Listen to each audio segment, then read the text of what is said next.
안녕하십니까? 오늘 우리는 성경의 가장 마지막 책, 바로 요한계시록의 문을 함께 열어보려고 합니다. 아마 많은 분들이 요한계시록이라는 이름만 들어도 마음속에 어떤 무거운 긴장감이나 막연한 두려움 같은 게 먼저 떠오르실 겁니다. 하지만 오늘 이 시간을 통해서 우리는 그 두려움이라는 겹겹의 장막을 한꺼풀씩 걷어내보려고 합니다. 그리고 이 책이 본래 의도했던 진짜 메시지, 즉 극심한 핍박 속에서 신음하던 하나님의 백성을 향한 깊은 위로와 결코 변치 않는 축복의 편지라는 사실을 함께 발견하게 될 겁니다. 네, 맞습니다. 사실 요한계시록을 딱 펼치면 우리의 눈앞에는 굉장히 강렬하고 때로는 좀 기이하게 느껴지기까지 하는 이미지들이 펼쳐지죠. 내생물이 나오고 24장로, 7개의 인으로 봉인된 두루마리, 또 피와 불이 쏟아지는 7나팔 재앙, 하나님의 진노가 담긴 7대접 이야기까지.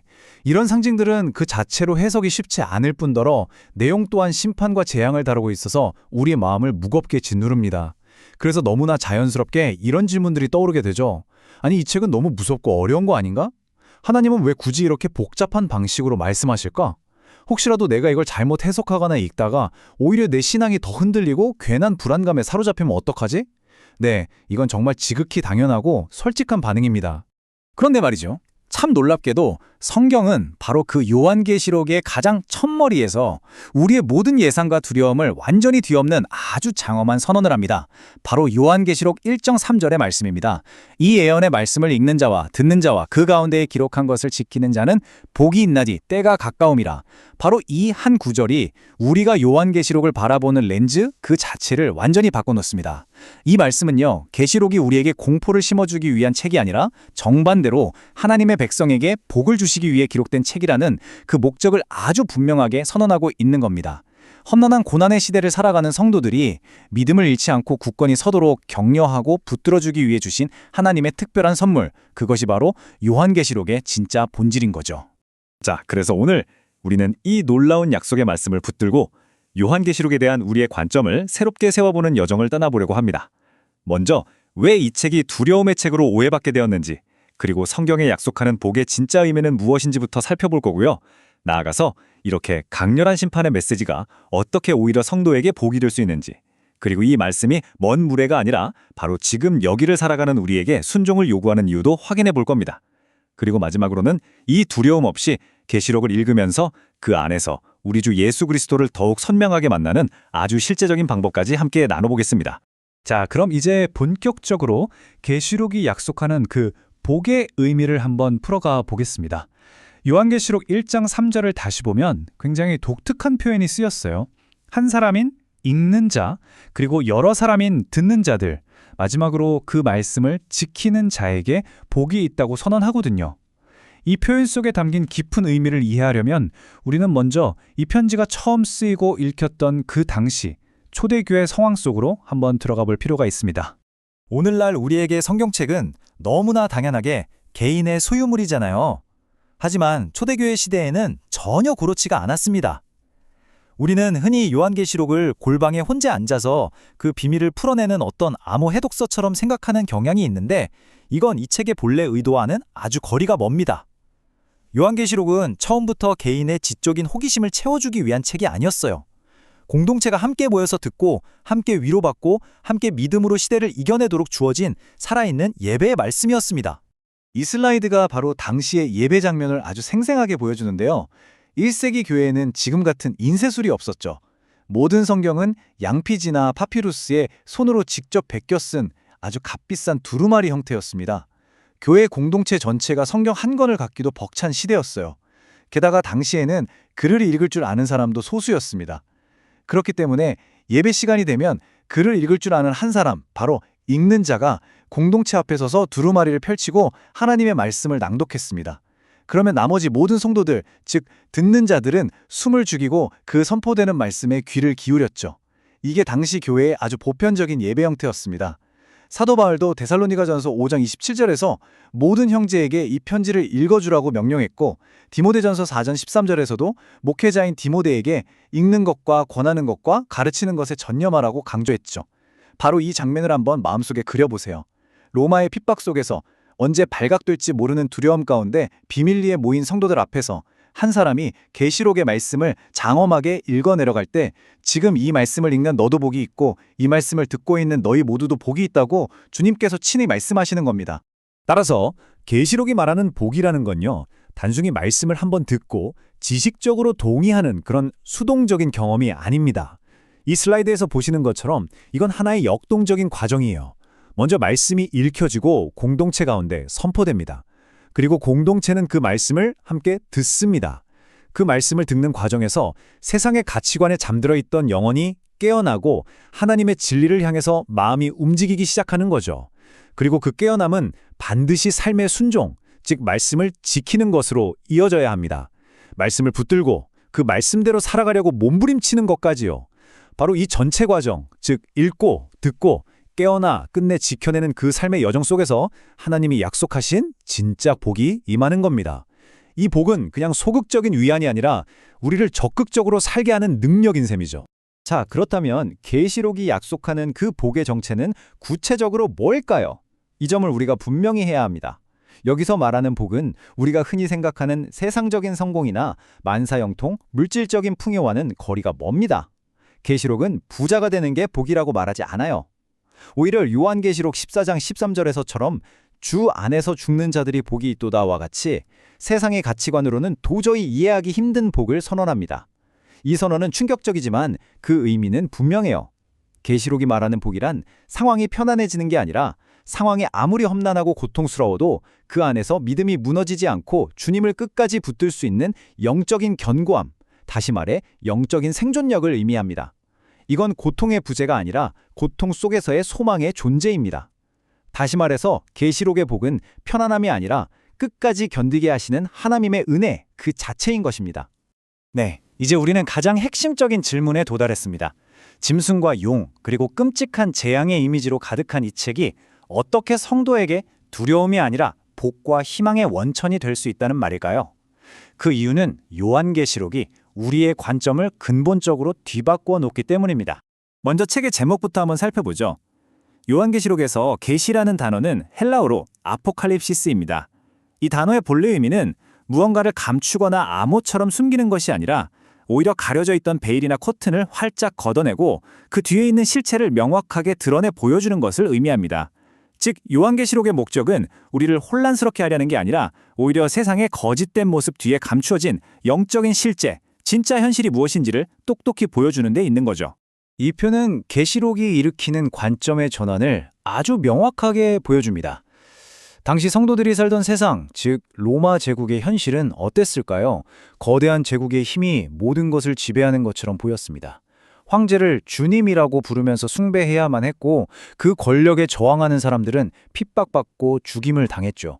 세상의 눈으로 보면 악이 승리하고 하나님의 백성은 무력하게 패배하는 것처럼 보였을 겁니다. 역사의 중심에는 무시무시한 힘을 가진 짐승, 즉 로마 제국이 떡버티고 있었죠.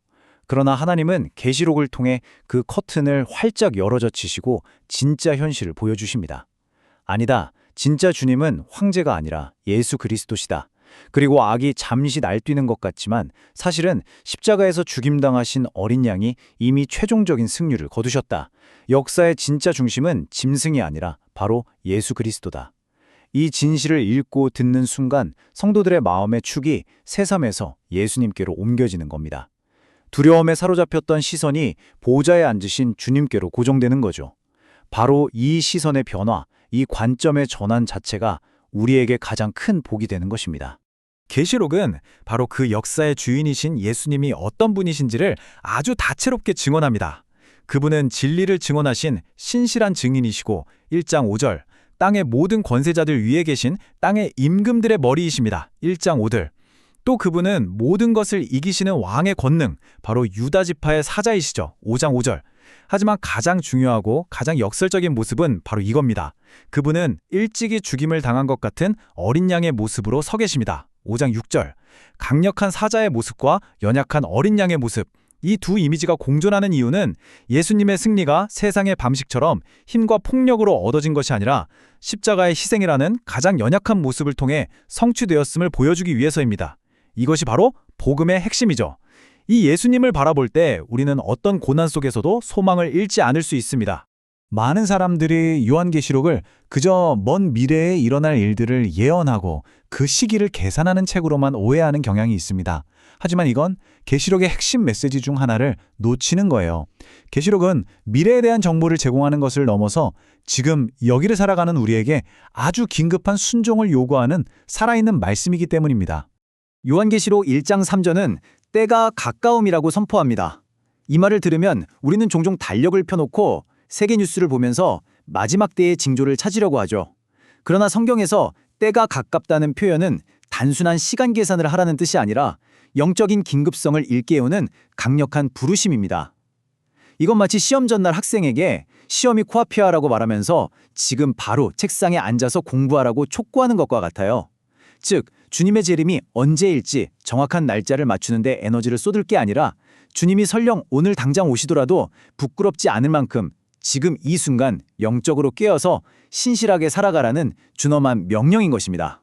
이런 긴급한 부르심은 요한계시록 2장과 3장, 소아시아의 7 교회를 향한 예수님의 편지에서 아주 구체적으로 드러납니다. 주님은 첫사랑을 잃어버린 에베소 교회를 향해서 아주 단호하게 말씀하시죠. 그러므로 어디서 떨어졌는지를 생각하고 회개하여 처음의 행위를 가지라. 바로 지금 돌이킬 것을 명령하십니다. 2장 5절. 또 극심한 박해 가운데 있던 서머나 교회에게는 결연하게 말씀하십니다. 내가 죽도록 충성하라. 그리하면 내가 생명의 관을 네게 주리라. 오늘의 결단을 요구하시는 거죠. 2장 10절. 그리고 미지근한 신앙에 빠진 라오디게아 교회에 향해서는 아주 간절하게 말씀하십니다. 볼지어다 내가 문 밖에 서서 두드리노니 누구든지 내 음성을 듣고 문을 열면 내가 그에게로 들어가 그와 더불어 먹고 그는 나와 더불어 먹으리라. 바로 지금 마음의 문을 열라고 간청하십니다. 3장 20절. 이 모든 말씀들은 언젠가가 아니라 바로 지금 우리에게 주시는 말씀입니다. 오늘 타협의 유혹 앞에 선 성도에게, 오늘 절망에 빠진 교회에게 주님은 계시록을 통해 이렇게 말씀하고 계신 겁니다. 지금 이 말씀을 듣고 지켜라. 그것이 너를 살리는 길이다.